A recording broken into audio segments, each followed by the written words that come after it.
everybody, welcome back. These are some Bridezillas getting humbled in 10 seconds or less. Woman turns up to pay for her wedding that we don't have in the diary. Her wedding is tomorrow. A large part of my job is answering phones and dealing with people who want to hire our large function room. In our town, our room is one of the very few places available to hold wedding receptions, birthday parties, etc. The process for hiring the room is quite simple. People ring up all the time and ask if the date they want is free. If it is, we place a hold on the date for 14 days. If we don't hear back from them, it opens up to anyone else that wants it. If they do decide they want it, they have to come in for an appointment with either me or my boss. We go through the booking form and help them fill it in and explain the T's and C's. They then pay their deposit and the function gets written in the diary. We don't take deposits without a booking form, and we don't take booking forms without a deposit. You have to physically come in and hand both over. None of this can be done online. We don't have a website. Fast forward to this morning when a Bridezilla walks in with her mother. Hi, can I help you? I'm here to pay the deposit for my wedding. Okay, let me get you a form and we'll go through it. What date did you book? Tomorrow.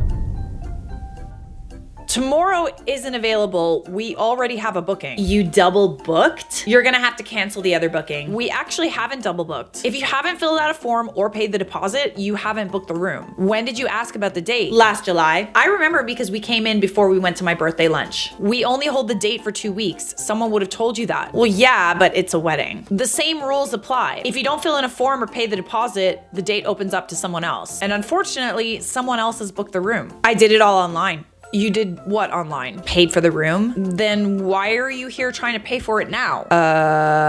Well, we actually don't have a website, so you didn't book anything online. She can't have the wedding here? Nope. Sorry. They left. There was no shouting, no anger at me, nothing. She just casually shrugged her shoulders and walked away. I'm fully expecting the wedding party to turn up tomorrow and all get kicked out. Edit to add, my boss saw her throwing a huge tantrum in the road outside of our building. I almost feel like they never actually booked it and they were just trying to swindle you into thinking that you did. No, it's your fault. You didn't put it in. That's what your dad said. I'm really proud of you. For those of you who are booking a wedding, you need to know this if you didn't know already. In order to book the venue, you gotta sign contracts. You gotta give a deposit. This is true for any vendor you're gonna book, any professional vendor you're gonna book, any professional venue, especially venues that have like a lot of interest. This is how they make sure that they don't double book. If you don't pay a deposit, you don't sign any paperwork, that venue is not yours. I was supposed to be the maid of honor at my best friend from high school's wedding, but she sent me a text this past weekend that was so f***ing out of line. I don't even know what I'm gonna do anymore. She literally told me, I need you to remove that mole from your chin prior to my wedding day because I don't want my wedding photos to be ruined. What do you even say to that? I was so nice. I replied, hey, I don't think I'm gonna do that. Like, I actually really like my appearance as it is. I like the mole, I'm not gonna remove it. And even if I were to remove it, it would cost $10,000. So thank you, but no. She didn't reply to that. I thought we were out of the woods. Just now, I got a Venmo from her fiance for $10,000. Did you know you could send 10K on Venmo? Because I didn't. And the caption is, will this be enough? What the f do I say to these people? Like, huh? You tell them absolutely not. Or you take the $10,000 and don't get it removed. See you, chump. What the hell? Girl, if you don't keep that $10,000, I'm gonna be angry at you. We fighting. You keep that $10,000 and never talk to them again. I love how we all unanimously agree to keep the 10K and ghost them. Bad attitude bride gets a healthy dose of unplanned karma. Years ago, my wife's friend was planning her wedding and asked my wife to be a bridesmaid. My wife agreed. The wedding was postponed because he got injured at work. Side note, he was a fireman and fell through a floor carrying a baby to safety. He broke both legs and multiple ribs. They put him in a medically induced coma because it was too painful to breathe as his ribs healed. The baby didn't have a scratch. Wow, what a hero. Can we get a round of applause for this hero? During the postponement, my wife got pregnant. They planned the bachelorette party and my wife told her, I'm due right around that time, so I might not be able to make it. The bride said it was fine. Then she decided she wanted a crazy Vegas bachelorette party. Oh, okay, that's a word I never heard before, but I like it. I low-key like that a lot. My wife said she wasn't comfortable flying to Vegas and partying a moment away from delivering a baby. Baby arrives early. We did not get a congrats on your first child. My wife got the text, sweet Now that you dumped that baggage, you can come. Ooh, no, it doesn't work like that, unfortunately. No, you can't really be separated from your newborn. And the words dumped that baggage. Excuse me? My wife called her and politely told her that our newborn daughter is not baggage, and she wasn't comfortable leaving a 5-day-old infant in order to party in Vegas. Not to mention, like, isn't there like recovery time after you give birth? Like, don't you get like kind of like split open? You know, from like a baby being pushed out of your hoo-ha. The bride calls my wife a wimp and a party pooper. I'm amazed that my wife didn't tell her to eat shit and die immediately.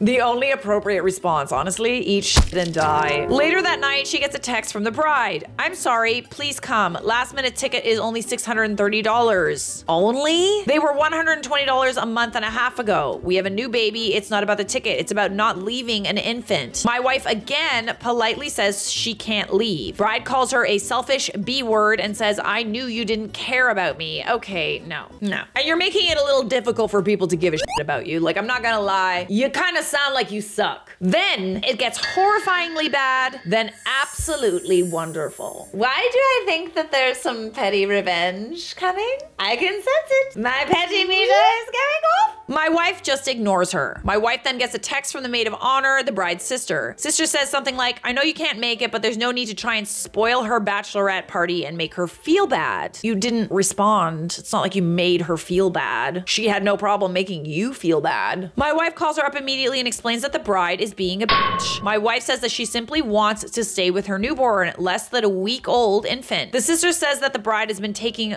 crap, saying my wife was trying to get the other bridesmaids to back out and have a party closer. What? Claimed my wife was name-calling. My wife told her, even if you had the party on my front lawn, I wouldn't come. I'm not leaving my baby for strippers, booze, and BS. Here's where it gets hazy. We think the sister told the other bridesmaids something along the lines of, bride is picky and just go along with her insanity until the wedding. The wife is talking smack. The bridesmaids start texting and calling my wife to gossip and get the scoop. My wife just keeps saying, I don't want to leave my baby. That is all I said. Well, I guess they're talking amongst themselves and found out that a couple of the bridesmaids were guilted into the trip even though they couldn't afford it. And the bride made comments about them being cheap. All right, let me just say now, once and for all, if you cannot afford or justify an expense to a destination bachelorette trip, you are not a bad friend if you cannot afford it. You're not. You're simply not. And anybody that makes you feel bad about not being able to afford it is wrong. I understand brides wanting to go away for their bachelorettes. In fact, they're a lot of fun. Destination weddings are a lot of fun. What's wrong with Hawaii? If you're not in a position to afford it though, that's just the way it is. And in fact, when you have a destination wedding or a wedding event that's not like close to everyone, not everybody can make it for that reason, then you have to be okay with people not coming. You just have to be. It's not the end of the world. But we're not finished with the story yet, my darlings. The night they're supposed to fly out to Vegas, our doorbell rang. Oh, stop it. They showed up. Are they trying to kidnap you and take you? Wait. What's happening? 6 bridesmaids showed up with diapers, baby clothes, and home-cooked meals for us. Oh, okay.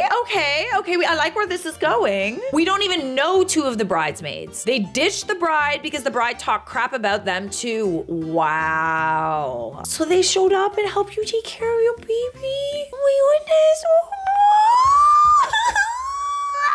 Basically, she kept telling her sister and her cousin that all the bridesmaids were buzzkill bitches. So the sister kept saying, you gotta perk up and not be such party poopers. They just decided they weren't gonna spend 4 to 5 days with this bitchy bride, pretending to enjoy themselves and do stuff they hated just to have her criticize them even more later. To be honest, Vegas is a lot. You don't wanna ever be traveling with a group of people that you don't like. No, not happening. In the end, just the bride, her sister, and her cousin went to Vegas. Good. I hope they had a time. It's usually a time. You have one good night and then you're just so hungover that you just can't enjoy it after that. My wife and I were disinvited from the wedding along with 2 of the bridesmaids. Honestly, that's fine. I wouldn't have wanted to go to that wedding anyway. That was fine by us. Since my wife was pregnant, she hadn't bought her bridesmaid dress and we were planning to give them a $500 wedding gift. So it just saved us a lot of money. There you go. Don't be spending money on people you don't like. Just don't go. You don't have to spend money on the outfit, on the gift, on the flights or whatever, the hotel rooms. You only do that for people people you really, really, really like. Bride ended up cheating on the fireman. What? No. Oh, okay, wow. And walking out on him about 5 years later when he got hurt again because I don't want to deal with all that physical therapy and rehab BS again. No, no, no. You know, I am honestly not surprised. It's literally people like this that make me wonder, how could anyone marry them? Fireman is a great guy and doing wonderfully with his new wife, twin boys and twin girls now. And now we're close friends with the two bridesmaids who were unknown back then. Seems like everything worked out for everyone but the bride. Karma's a bitch. This was delightful. Thank you so much for sharing. I was half expecting them to show up like again and try to force your wife again to come to Vegas. But no, they showed up like friends are supposed to do once you have a baby and gave their support. Where was the bride in all of this? Why didn't the bride show up with diapers and emotional support when her friend had a baby? I really like that. That made me happy. Anybody else really happy?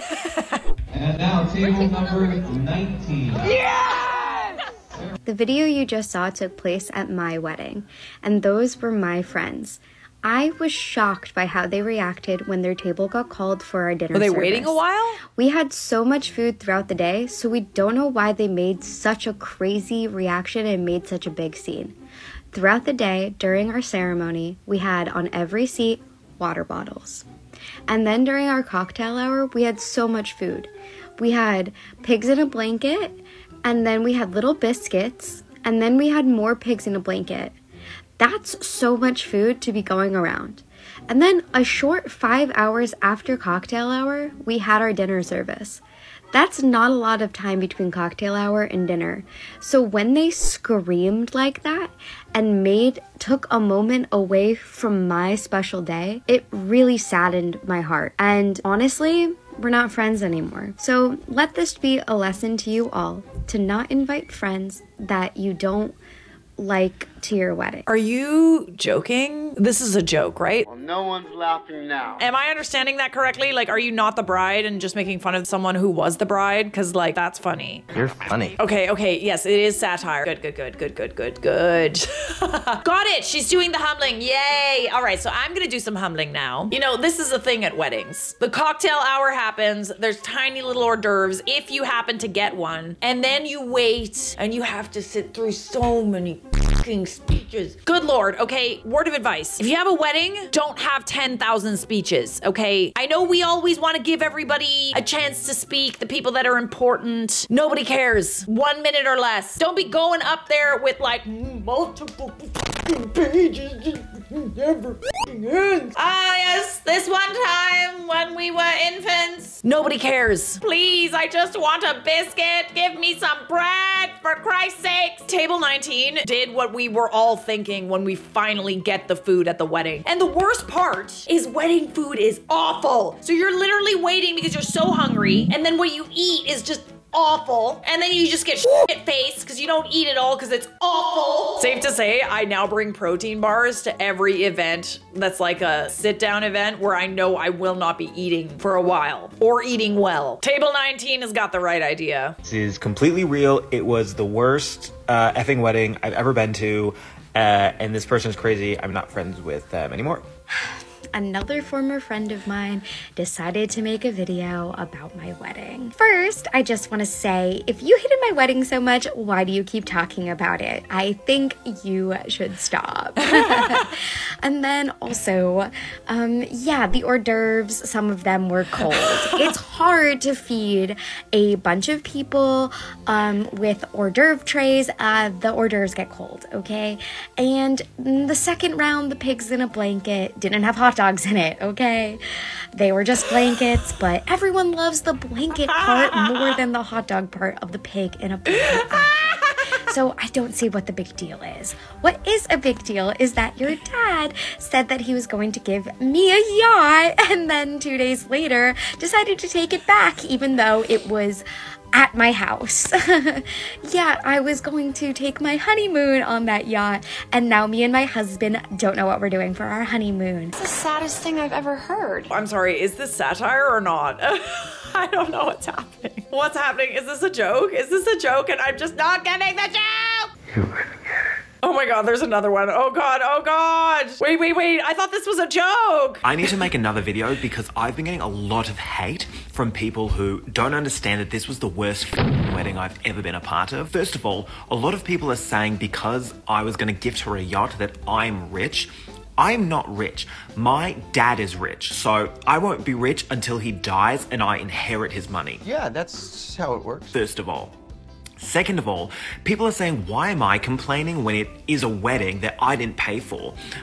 There was a cover charge to enter the wedding, okay? She said she wanted to do a wedding that was not traditional, which I thought it'd be like a small, intimate, fun wedding. No, it was not traditional because every guest had to pay a cover charge to get into the wedding. Third of all, this was a destination wedding, okay? I had to fly all the way to Bayonne, New Jersey, from my hometown in Columbus, Ohio, okay? So I had to pay $62 for a flight to get to Bayonne, New Jersey, okay? So I feel like all of my complaining is worthwhile. And fifth of all, she held this event on a small little island, okay? And the only way to get back to the mainland was on a ferry that, first of all, would only run every 3 hours, starting at 2 in the morning, okay? So 30 minutes after we had our dinner. And then you had to swipe a card that you had to prepay before the wedding, and each trip cost $17 on this ferry. So if you can imagine how ridiculous this wedding is, just multiply that by 35, okay? And I just had to make another video because now I'm getting upset because there's a lot of hate being thrown around at me, a guest at the wedding. And it's ridiculous, okay? So hopefully we can close the French doors on this discussion and have it be over with forever. Also, she's my ex-half sister, so I'm gonna see her during the Thanksgiving holiday. So all of this is gonna be incredibly awkward because these videos blew up. So now we have to sit together at the end of our 30-foot long conference table that we have a Thanksgiving dinner with. It's not even a big family. It's just about 4 or 5 people, but for some reason we do it at a long conference table because there was a sale at the Big Lots, and so we just bought the conference table, and now we have a 30-foot long conference table. It doesn't even matter. What the hell did I just watch? Oh, please, Lord. Okay, guys, do we think that this is real beef or not? Because I just feel like I just witnessed like the most amazing Bridezilla humbling of life. So why did you go? Attendance was mandatory. We had to sign a legal binding agreement. Okay. You know what? I still stand with table 19. Team table 19. Subscribe.